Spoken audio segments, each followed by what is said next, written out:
अस्सलाम वालेकुम, मैं हूँ नादिया अनवर और उम्मीद करती हूँ आप सब खैरियत से होंगे। नाज़रीन, जितनी भी इन्फॉर्मेटिव वीडियो और ये जितनी भी अवेयरनेस वीडियोस होती हैं, इन सब का मकसद ये होता है ताकि इनसे आपको अवेयरनेस मिल सके और आप भरपूर तरीके से मार्केट में काम कर सकें। इसके लिए ज़रूरी है कि आप चैनल को लाइक और सब्सक्राइब करें और साथ में बेल आइकन को भी हिट करें ताकि कोई भी इन्फॉर्मेटिव वीडियो आपसे मिस ना हो जाए। नाज़रीन, आज हमारे साथ जो मेहमान मौजूद हैं उनके हवाले से मैं बताती चलूँ। जी हाँ, उनका ताल्लुक जो है और काफ़ी जानी-मानी शख्सियत हैं और पहली बार वो आज हमारे प्लेटफ़ॉर्म पे हमारे प्रोग्राम में वो आए हैं और जो है उनको हम वेलकम करेंगे। तो जी हाँ, मैं बात कर रही हूँ हक़ानी सिक्योरिटीज़ के सीईओ मुनीर हक़ानी साहब की। तो आइए उन्हें वेलकम करते हैं। अस्सलाम वालेकुम सर। वालेकुम सलाम। कैसे हैं सर? खैरियत से हैं आप? अल्लाह का शुक्र है। खाकानी खाना नहीं। खालान, ओके।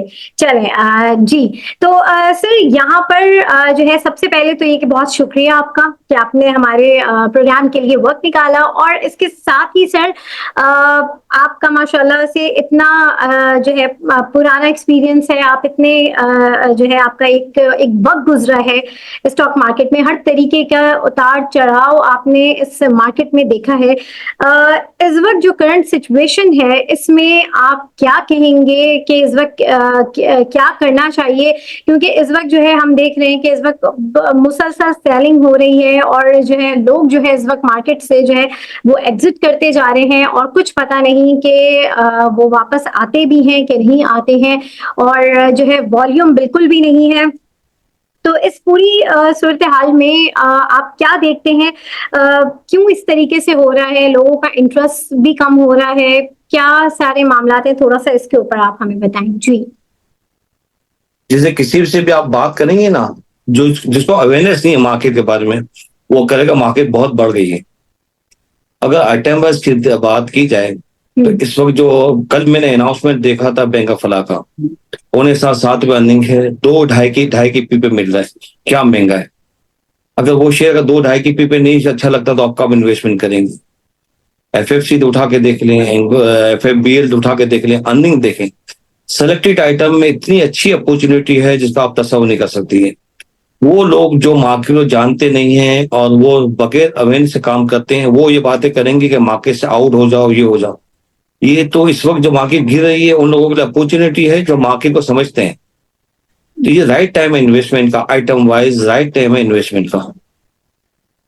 तो सर यहाँ पर तो हम देख रहे हैं कि लोग बड़े ही एक पैनिक सिचुएशन में आए हुए हैं और जो है इस वक्त जहाँ पर सेलिंग हो रही है, सेलिंग करके वो बस निकल रहे हैं। और इस वक्त क्या करना चाहिए? इस वक्त जो लोग हैं, जो इन्वेस्टर है, उसको क्या स्ट्रैटेजी अपनानी चाहिए कि जो है और किन सेक्टर्स और किन आइटम्स में उसको काम करना चाहिए ताकि जो है वो जो इस पैनिक सिचुएशन में जो है वो अपनी इन्वेस्टमेंट को जो है सेव कर सके। आज आपने नोट किया होगा 1000 पॉइंट माइनस होने के बावजूद एफएफसी घटा, एंग्रो फर्टिलाइजर घटा, एफएफबीएल घटा। वो आइटम घटे जो लेवरेज हैं, जिनकी अर्निंग नहीं है, जिसमें ट्रेडिंग चल रही है। आप एक इन्वेस्टर का मकसद ये होता है वो लॉन्ग टर्म इन्वेस्टमेंट करे। शॉर्ट टर्म तो मार्केट घटेगी बढ़ेगी दोनों तरफ होगी ना, मार्केट हालात को देख के घटेगी भी बढ़ेगी। लेकिन इन्वेस्टर के लिए तो एक अपॉर्चुनिटी होती है कि वो अच्छी आइटम इस घटी हुई मार्केट से फायदा उठाएं और जब 4 दिन बाद ये हालत ठीक हो जाएंगे तो एक अच्छा रिटर्न उनको मिलेगा। ये तो दोनों तरफ खेलने वाली एक इन्वेस्टर के लिए एक अपॉर्चुनिटी है, दोनों तरफ खेल सकता है। बाकी जो घटी है उसमें आइटम मुझे बताएंगे कौन आइटम घटी है तो हम इस पर डिस्कस कर देंगे आइटम क्यों घटी है। सीमेंट सेक्टर की बात है तो कल वो आप मालूम होगा 6% एक्साइज ड्यूटी में इजाफा कर दिया गया था, जिसकी वजह से पैनिक क्रिएट हुआ। अब वो यकीन कोर्ट में स्टे आया कुछ भी आया, लेकिन कॉन्फिडेंस बिल्ड होते होते टाइम लगता है ना। चीजें हर चीज की भी कोई ना कोई कहानी होती है। मतलब आज भी आप देखेंगे बहुत से ऑटो सेक्टर में बहुत बुलिश थे। तो ये हर चीज को मतलब उसकी बुक बाय बुक अगर आप काम करेंगे तो मैं समझता हूँ कि आईपीपीज में, फर्टिलाइजर में, बैंक सेक्टर में पूरी अपॉर्चुनिटी मौजूद है कि आप इसमें इन्वेस्टमेंट कर सकते हैं बेस्ट। सही। अच्छा सर, अभी आपने जैसे ऑटो सेक्टर की बात की, तो ऑटो सेक्टर जो है हम देख रहे हैं ऊपर जाता जा रहा है, लेकिन अगर हम ऑटो सेक्टर को वैसे देखें, हमने एक प्रोग्राम भी किया था, जो ऑटो सेक्टर के जनरल सेक्रेटरी थे उनके साथ हमारा एक प्रोग्राम था, और तो उन्होंने जो ग्राउंड रियलिटीज के हवाले से बताया था, जो डीलर्स हैं उनकी हालत बहुत ज्यादा खराब है। तो क्या वजह है कि जो है इनके जो स्टॉक्स हैं वो इतना ज्यादा तेजी से ऊपर जा रहे हैं, और वैसे अगर हम देखें तो जो है ग्राउंड रियलिटीज में हालात बहुत ज्यादा खराब हैं, इतनी ज्यादा ना सेल होती है गाड़ियों की, तो सेल परचेज का मामला बहुत ज्यादा प्रॉब्लम में चल रहा है। और अगर हम गवर्नमेंट में भी मामला देखें तो बहुत ज्यादा इनके जो है मामला बहुत उलझे हुए हैं, तो इसकी क्या वजह है? देखिए, मैं आपको ये गंदारा की या गैर की बात नहीं कर रहा। साजगाह तो पिछला क्वार्टर भी अर्निंग थी और इस क्वार्टर की भी होप है कि बहुत अच्छी अर्निंग आएगी।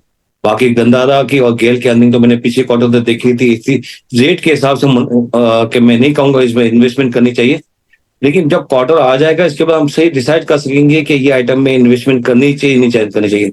मैंने कहा ना, आप बाय बुक चलेंगी तो काम होगा। इस वक्त सबसे अच्छा आइटम है साजगार ऑटो के साथ से, इसकी अर्निंग भी है, चीजें भी है, डिमांड भी है और अर्निंग भी है। लेकिन ये अपने आप को एडजस्ट करेगा आफ्टर क्वार्टर अनाउंसमेंट के बाद।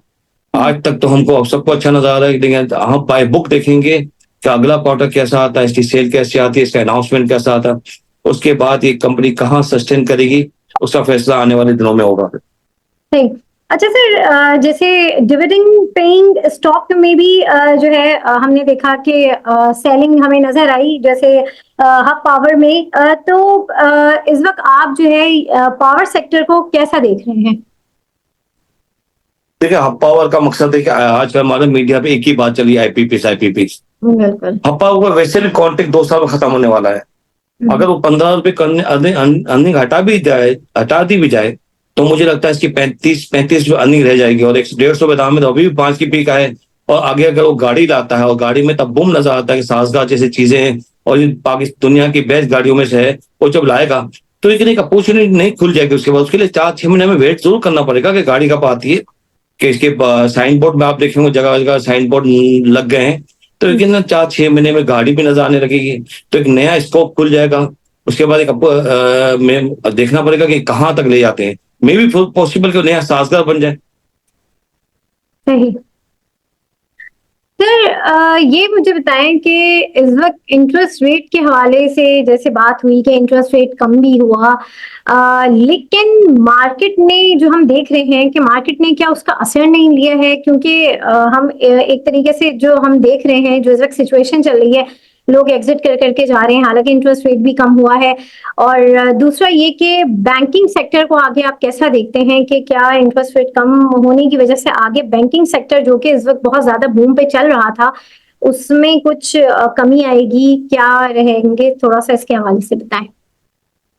तो सबसे पहला कॉन्सेप्ट तो ये है कि आपको ये क्यों लग रहा है कि सब भाग रहे हैं। सबसे पहले अपने आप को ठीक करें ना। आप मुझे कोई एग्जाम्पल दें, कौन चला गया है, क्यों चला गया है।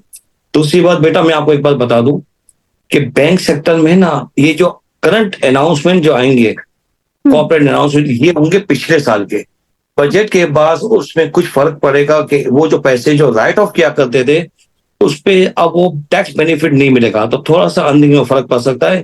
लेकिन आज भी बैंक ग्रोथ कर रहा है, इनके डिपॉजिट बढ़ रहे हैं और हर अगला क्वार्टर इंशाल्लाह उससे बेहतर आएगा। या अपने आप को वो एडजस्ट कर लेंगे जो उनको राइट ऑफ पे मार लगेगी। और चीपर है, 2.5-3 की पी पे। आप यूबीएल देख लें कि 5 की पी का शेयर है, 44 रुपए साल के वो पे आउट कर चुका है। मतलब इससे अच्छा बैंक क्या मिलेगा? आप क्या चाहते हैं बैंक में? मतलब रेट ऑफ इंटरेस्ट से ज्यादा वो पे आउट कर देता है जो आप बैंक में रखते हैं। आप उठा के देख लें जीती, और जो बैंक अल हबीब की अर्निंग दे 30-35 अर्निंग है, 105 दाम है, मतलब चीपर है ना। अगर अभी रिसेंटली जो अर्निंग आ चुकी है बैंक ऑफ फला की उसकी बात कर लें तो भी 2.5 की पी का है। तो आप क्या चाहते हैं? मतलब वो आप एक साल में फ्री हो जाए। इन्वेस्टमेंट पाकिस्तान स्टॉक के एक्सचेंज में इन्वेस्टमेंट का मतलब ये होता है लॉन्ग टर्म इन्वेस्टमेंट। मिनिमम 5 साल की इन्वेस्टमेंट होती है जब आप कहते हैं आपने स्टॉक एक्सचेंज में इन्वेस्टमेंट की। ये जो मार्केट जो डे ट्रेडिंग करते हैं वो तो लेवरेज वाले होते हैं, जो एमटीएस फ्यूचर में काम करते हैं, वो मार्केट में लेवरेज होते हैं, वो लेवरेज करते हैं। इन्वेस्टर के लिए तो हमेशा अपॉर्चुनिटी, और आज भी अपॉर्चुनिटी नजर आ रही है मुझे तो।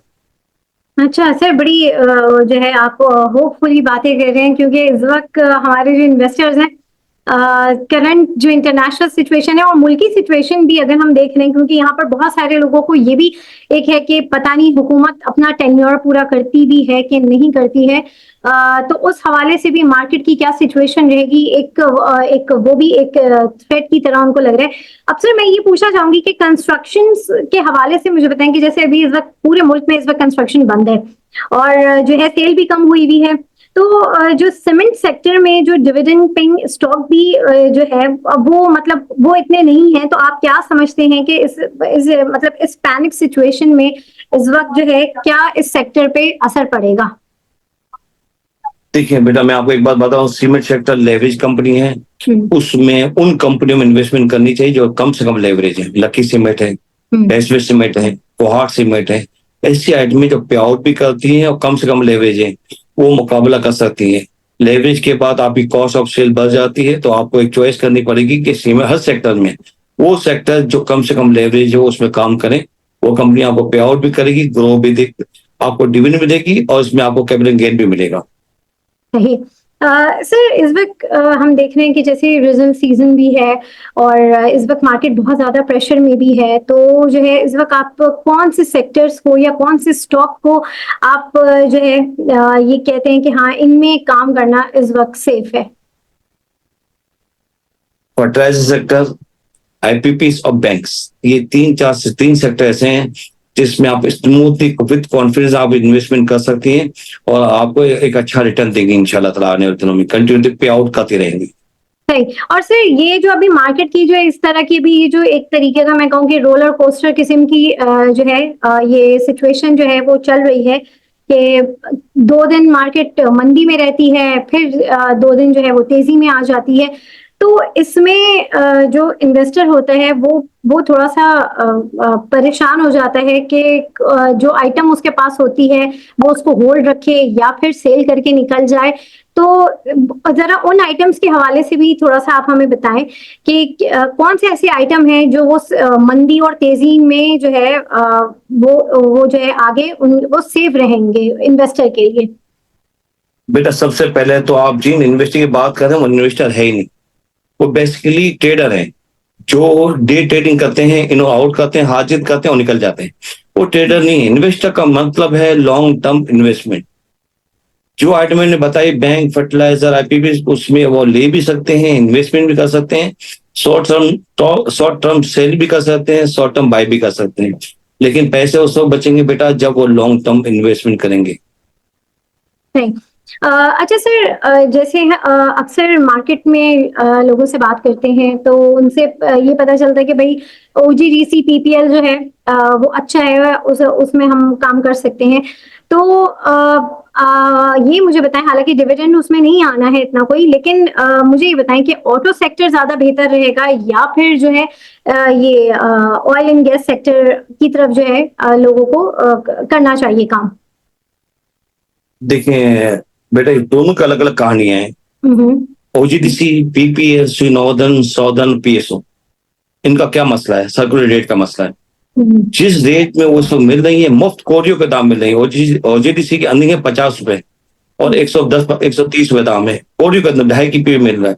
मसला क्या है? सर्कुलर रेट का, कि इनको पेमेंट नहीं मिलती है। ये आइटम में कोरियो का दाम, आदमी इन्वेस्टमेंट क्यों नहीं करते इसमें कि इसमें डिविडेंड मिनिमम आएगा। जिस दिन सर्कुलर रेट का मसला हल हो गया, ये आपको 2.5 डबल दाम में भी नहीं मिलेंगे। अच्छा, सही। तो अब सर जरा सा मुझे ये बताएं कि इस वक्त फौजी फर्टिलाइजर इस वक्त जो है मर्ज हो रहा है, तो इस वक्त क्या करना चाहिए इस वक्त इन्वेस्टर्स को?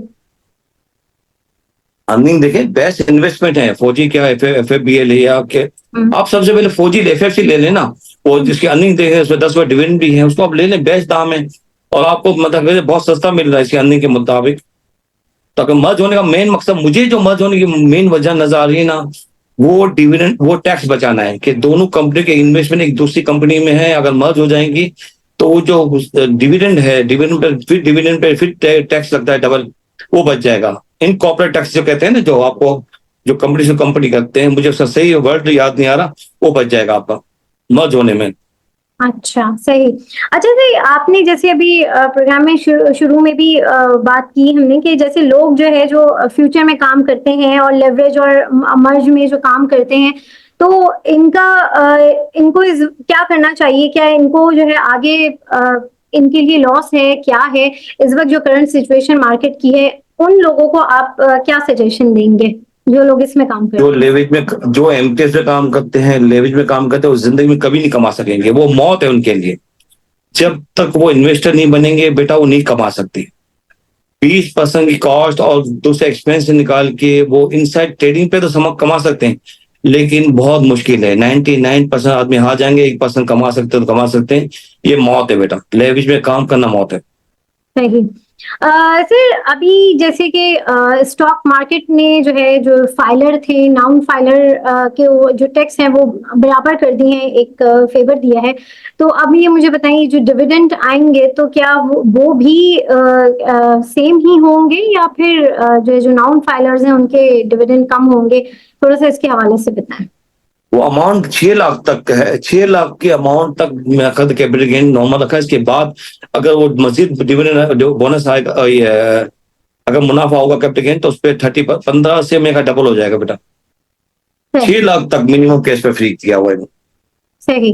अच्छा सर, अब जैसे कुछ इस वक्त जो है आप क्या इन्वेस्टर्स को कहेंगे, क्या आपका मशवरा होगा कि इस वक्त किन आइटम्स में, या आपके जो टॉपिक्स हैं वो बताएं कि क्या आपके टॉपिक्स हैं, किन आइटम्स में जो है इस वक्त लोगों को काम करना चाहिए, ताकि कोई भी सिचुएशन हो उनको लॉस ना हो, या लॉस हो भी तो इतना ना हो। देखिए, ये अपॉर्चुनिटी है ना, जिससे इंटरनेशनल जो हालात हैं उसको देखकर, कि ईरान किया, बांग्लादेश किया, या इसराइल के हालात देखे, ये हमारा इससे ताल्लुक नहीं है बेटा। हमको तो ये अपॉर्चुनिटी समझ के, अगर जहां हमें अच्छी कंपनी और सस्ती मिलती है, जैसे आज मार्केट बहुत ज्यादा घटी 1000 पॉइंट, वेट करके अपने इन्वेस्टमेंट को 3-4 हिस्सों में डिस्ट्रीब्यूट करके आराम से 25% इन्वेस्टमेंट करें, तो एक अच्छा मुनाफा आएगा उनको। ये हालात सदैव हमेशा ऐसे नहीं रहेंगे।